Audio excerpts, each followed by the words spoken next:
Osteoporosis அப்படின்னா எலும்பினுடைய அடர்த்தி குறையிறது.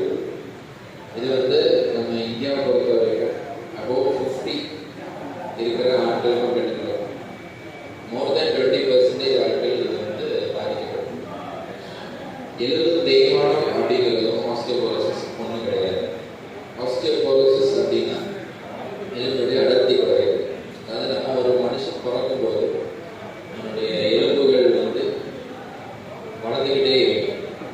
ஒரு 20-25 வயசு வரைக்கும் மேக்சிமம் ஒரு ஸ்ட்ரென்த் வரும்.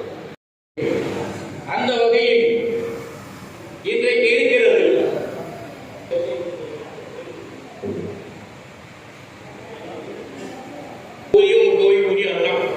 முடிஞ்சு போச்சு.